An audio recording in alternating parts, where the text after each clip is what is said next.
Chapter 4, the Pythagorean Theorem. Now this is a short chapter, and we're only going to deal with the Pythagorean Theorem. The Pythagorean Theorem states that for any right-angled triangle, the square of the length of the triangle's hypotenuse is the sum of the squares of the lengths of the triangle's other two sides. This theorem is represented by the formula c squared is equal to a squared plus b squared, which can be rewritten a squared plus b squared is equal to c squared. Another way of saying this is if squares are drawn on all sides of the right-angled triangle, the area of the squares on the two sides of the right-angled triangle, when added, equal to the area of the squares on the hypotenuse. The formula for the Pythagorean theorem is often used but seldom proved. So let's look at that proof now.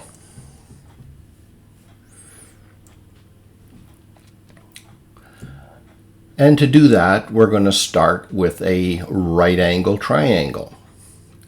And let's designate the sides to be A, B, C. And the right angle is contained by the sides A and B. And I'm going to designate the other two angles of this right-angled triangle, 1 and 2, as you can see on the slide.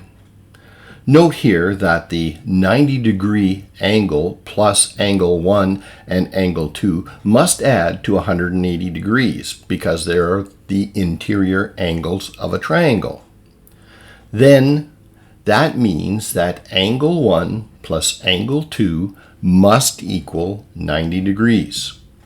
What we are looking to prove is the formula a squared plus b squared is equal to c squared.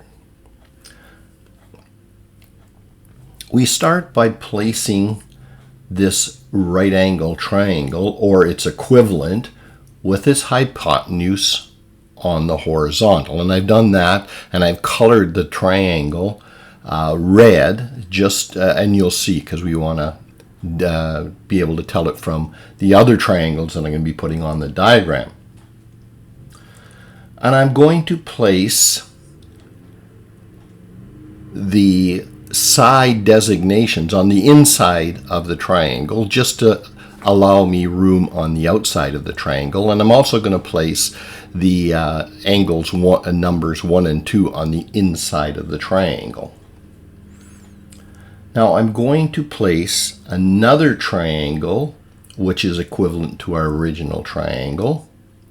And this time I've colored it blue. And I'm going to place the apex of angle 1 touching the apex of the angle 2 of the red triangle as shown. With these two apexes touching, I'm going to rotate the blue triangle, or I have rotated the blue triangle, about the apex of angle 1 until side B of the blue triangle overlaps and coincides with side A of the red triangle, as you see in the slide. Now this is also an identical triangle, so the sides are going to be labeled A, B, C, and the angles are going to be 1 and 2. Now I've colored the labeling as blue and the red triangle as the labeling is red, but they're still the same lengths. Now I'm going to place another triangle which is identical to our original triangle, and I'm going to color this one green. And I'm going to place it so the apex of the green triangle 1 is going to be on the apex of angle 2 of the blue triangle, and then I'm going to rotate it or line it up so that the side B aligns with side A that is, the green triangle side B aligns with the blue triangle side A. And I'm going to add one more triangle to this group, and I'm coloring it yellow, but it's identical to our original triangle. And I'm going to place it so the apex of angle 1 is going to be right over the apex of angle 2 of the green triangle. And I'm going to label the sides and the angles as I did on the previous ones, and the labels are going to be yellow. However, they're the same lengths as the other 4 triangles, of course. Now, since the hypotenuse of all 4 triangles form 4 angles at 90 degrees, and the 4 triangle hypotenuses are equal, that is, of length C, they will form a perfect square.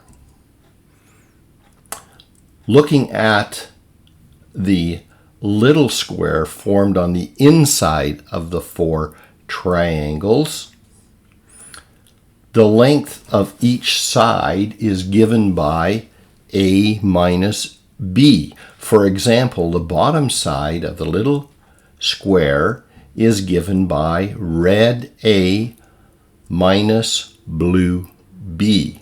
The right side of the little square is given by blue A minus green B, and the top side of the little square is given by green A, yellow B, and the left side of the little square is given by yellow A minus red B. Now, regardless of the color, the sides of this square are equal to A minus B, and they are perpendicular angles to each other. Therefore, they also form a perfect square. The area of the little square plus the area of the 4 triangles is equal to the area of the big square. You can see that from the diagram. Now, mathematically, we can come up with this equation, which is the quantity A minus B squared plus 4 times 1/2 AB is equal to C squared. The A minus B squared is the area of the little square.